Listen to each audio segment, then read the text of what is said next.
Barakatah Yahweh, Barakatah Yahweh Shai, Bahasham, Barakahak Wadash, Barakatum. First and foremost, I want to give all praises, glory, and infinite honors to Yahweh, Bahasham, Yahweh Shai. Double honors to the apostles and elders, a great millstone who rule and teach well. And peace and salutations to you sincere Akim out there, pushing this word in truth and sincerity to the four corners of the globe. May you brothers endure until the end. This is the brother Ra'aya coming at you with another lesson. And I'm going to start it off in Revelation chapter 11, verse 13. In the same hour was there a great earthquake, and the 10th part of the city fell, and in the earthquake were slain of men 7,000, and the remnant were affrighted and gave glory to the power of heaven. The second woe is past, and behold, the third woe cometh quickly. And that second woe is speaking of World War II. And then that third woe cometh quickly would, of course, be World War III, which, for all intents and purposes, you can say we're in the beginning of World War III right now. But what World War III is going to culminate into and end in is nuclear missiles being shot to the ends of the earth. And that 10th part of the city that fell is speaking of the United States of America, which is also biblically known as Babylon the Great, which is going to be completely wiped off the face of the earth.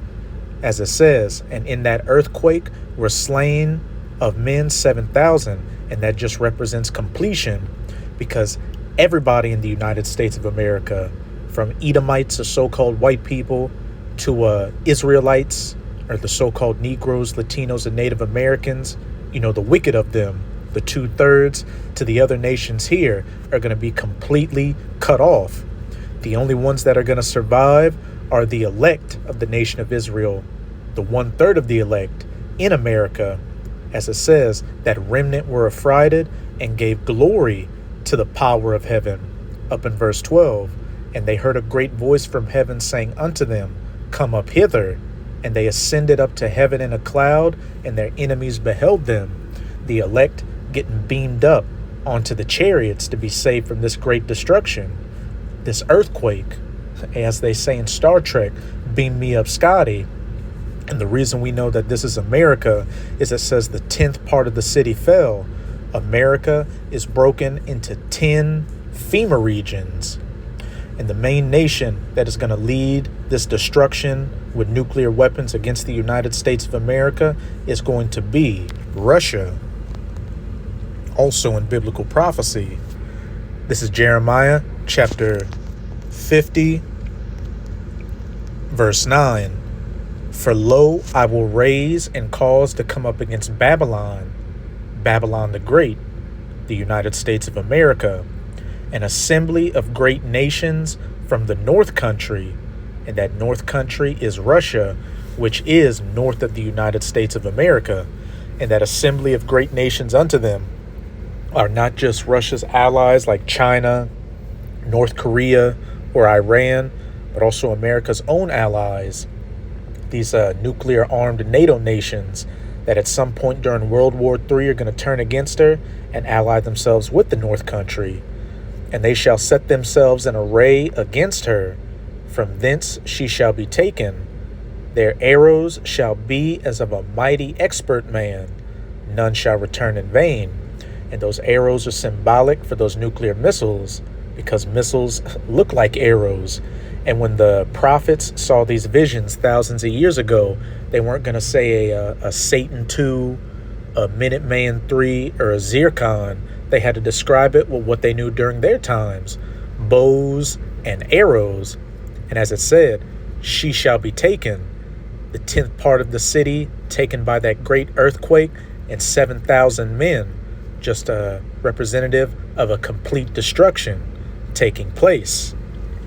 And I opened up the videos with these verses to preface a few articles to show that we are close to World War III and these nuclear missiles being fired, which the missiles are only going to fly after the mark of the BEAST in Revelation 13, verses 16 to 18, which is the RFID/NFC micro C-hip implant is mandatorily implemented. And we can see that's right around the corner with all these different nations talking about digital currencies, cashless societies, etc., etc. I did a video the other day showing how JP Morgan Chase, Bank of America, and Wells Fargo are looking into rolling out a digital dollar. Trump said he wants to make America the Bitcoin capital of the earth. And who was Trump buddies with? Elon Musk, who has what? Neuralink, which plays into that mark in the forehead. And besides Russia being known as the North Country because it's north of the United States of America, it's a well-known fact that Russia shooting missiles from itself from the north, over Canada to hit the U.S. would be the shortest trajectory time for those missiles to reach the U.S. And then also up north, what do you have? The Arctic Ocean region, which brings me to my first article on interestingenneering.com. Russia's 24,000-ton nuclear submarine armed with 96 warheads to patrol Arctic. U.S. alert. Each submarine carries up to 16 RSM-56 Bulava intercontinental ballistic missiles, each armed with 4 to 6 nuclear warheads, providing a potent second strike capability. And for the last several years, Russia has been building back up its military assets, nuclear capable especially in that Arctic Ocean region, to eventually fire missiles from there as well for that short trajectory time to take Babylon. Russia is set to strengthen its Arctic-based nuclear deterrent by commissioning the Knyaz Pozharsky, the latest Borai A-class nuclear-powered ballistic missile submarine, scheduled to join the Northern Fleet in June of 2025. The move marks a significant step in Moscow's long-term strategy to assert dominance in the Arctic amid mounting geopolitical competition, resource rivalries, and NATO activity in the region. And I'm going to jump around a bit just to hit the main points.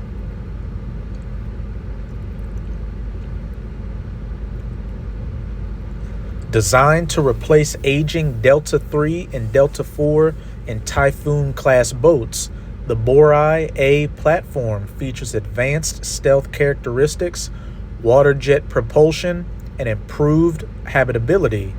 Each submarine carries up to 16 RSM-56 Bulava intercontinental ballistic missiles, each armed with 4 to 6 warheads, providing a potent second strike capability.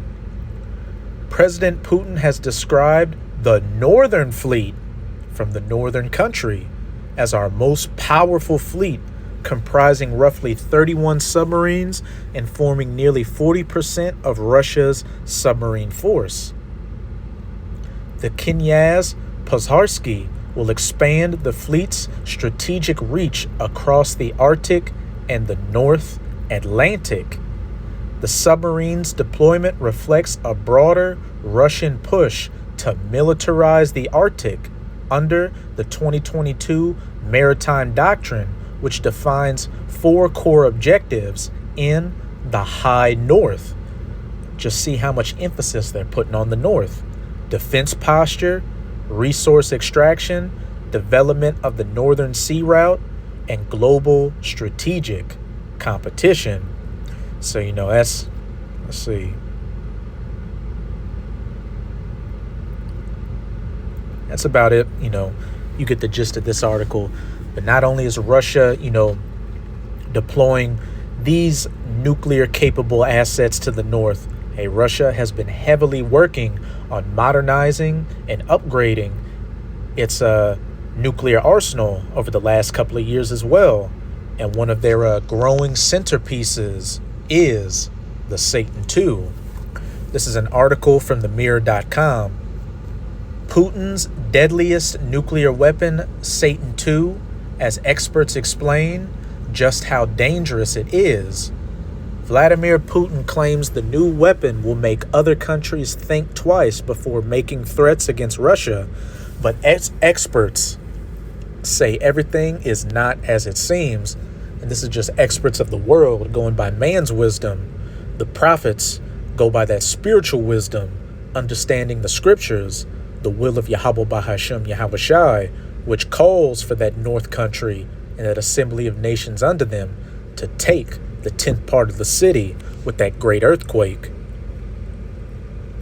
Russian President Vladimir Putin stoked fears of World War III, that third woe which cometh quickly, when he announced the world's deadliest nuclear threat was in active testing 7 years ago, but the response since then has been mixed. The RS-28 Sarmat missile, also known as the Satan II, which that is a poignant, I think that's how you say it, poignantly or poetically named Satan, because it's going to take out the great Satan, the United States of America, was introduced as the next generation of warfare technology when the leader of Russia gave his State of the Nation address in 2018. It is claimed there is no equivalent elsewhere on Earth with its ability of launching nuclear warheads anywhere across the globe, making it a huge threat to global superpowers like the US, the UK, and Europe. Putin famously said the new addition to his world-leading arsenal would make other countries think twice before making any threat against Russia. Yet the Pentagon was quick to state it holds no threat to the United States or its allied nations. But what is the reason behind this no-nonsense stance?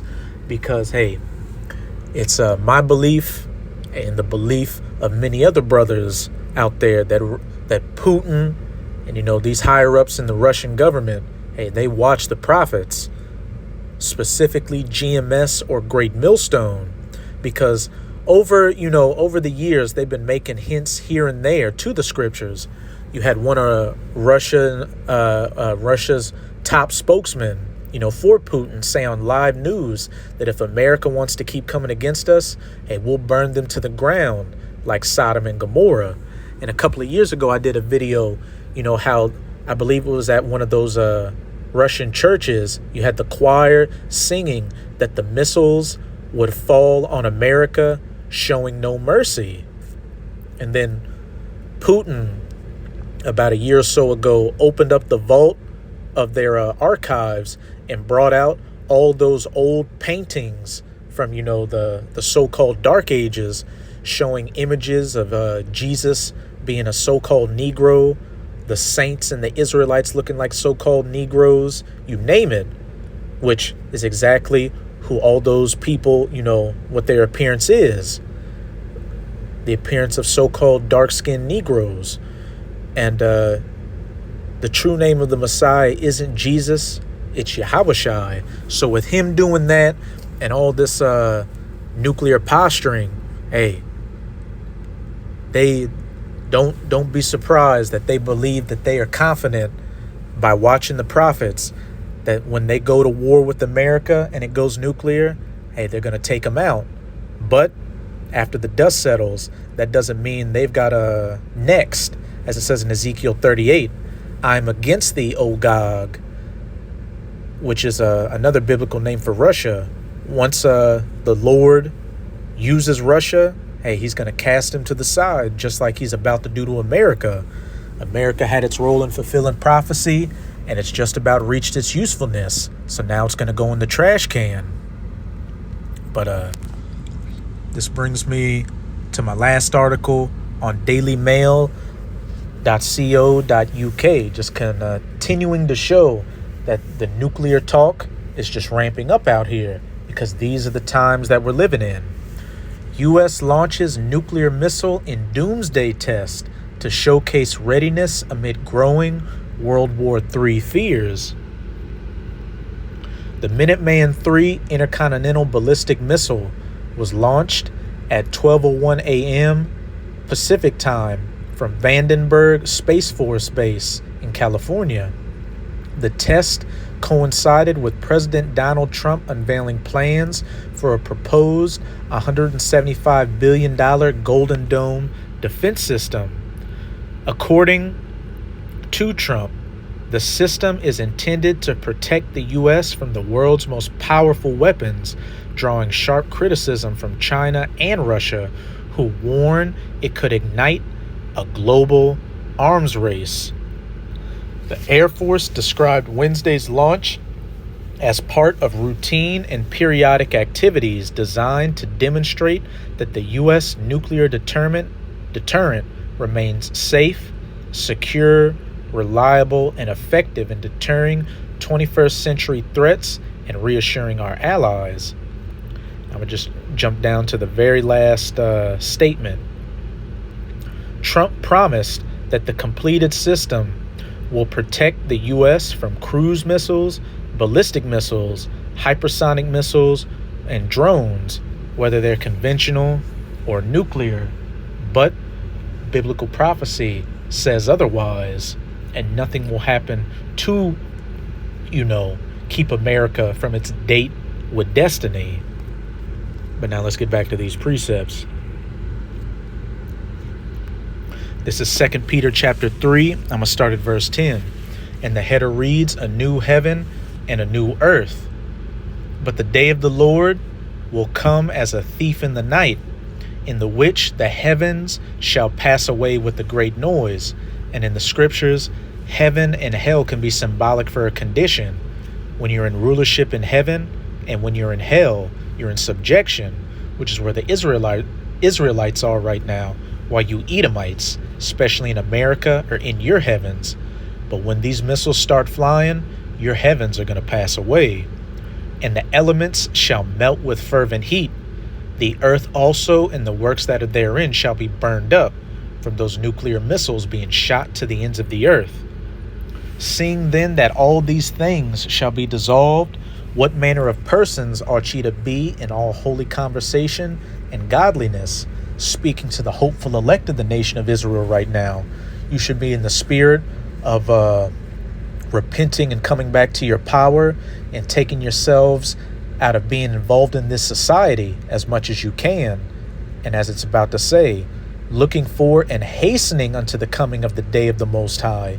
You should be praying that these missiles start flying as soon as possible, because that means our heaven is here. The kingdom of heaven being established, where we're going to rule over these heathens, wherein the heavens being on fire shall be dissolved, and the elements shall melt with fervent heat. Revelation 9 verse 12. One woe or destruction is past, and behold, there come two woes more hereafter. World War II, which is past, and as we read from those articles, World War III, which is quickly coming upon us. And like I've been saying throughout the video, that North Country is going to lead the charge in taking down Babylon. Back in Jeremiah 50, I'm going to jump down to 41. Behold, a people shall come from the north, and a great nation, and many kings shall be raised up from the coasts of the earth, from the ends of the earth, that assembly of great nations unto the north country, including America's allies. Revelation 17 verse 16, and the 10 horns, speaking of the EU, which thou sawest upon the beast, NATO, these shall hate the whore that rides upon the beast, America, and shall eat her flesh and burn her with fire, nuclear fire. They shall hold the bow and the lance. They are cruel and will not shew mercy. Their voice shall roar like the sea, and they shall ride upon the horses, everyone put in array like a man to the battle against thee, O daughter of Babylon, that virgin daughter of Babylon. And when you go to Psalms 137, verses 7 to 9, you will see that these Edomites are synonymous with being the daughter of Babylon. Now I'm going to jump up to verse 40. As the Most High overthrew Sodom and Gomorrah and the neighbor cities thereof. And another name for America, besides Babylon, as pursuant to Revelation 11 verse 8, is spiritual Sodom, which We are in the month of June right now, which is Pride Month, which speaks for itself. Saith Yahweh, and ancient Sodom and Gomorrah was overthrown with fire and brimstone from the sky. So this modern day Sodom and Gomorrah is going to be overthrown with that modern fire and brimstone, those nuclear missiles. So shall no man abide there, neither shall any son of man dwell therein. And 7,000 men are just the completion of everybody in America outside of the elect being cut off. And then America's going to be turned into the biblical lake of fire from sea to shining sea. And after the dust settles, it's going to be a desolate, uninhabitable wasteland, the greatest contiguous desert on the face of the earth, where man, woman, or child is never going to set foot on ever again. And after a time, only harsh desert creatures are going to dwell here. Verse 39, therefore, the wild beasts of the desert with the wild beasts of the islands shall dwell there, and the owls shall dwell therein, and it shall be no more inhabited forever, neither shall it be dwelt in from generation to generation. So that's it with this video. With this video, I hope you sincere Akim and Akwath were edified. Just keep strong. We are almost out of this final wicked captivity of the heathen nations, chiefly of the Edomites. And as always, I'm going to say Abad Babal, Kwam Yasharallah, and until next time, Shalom.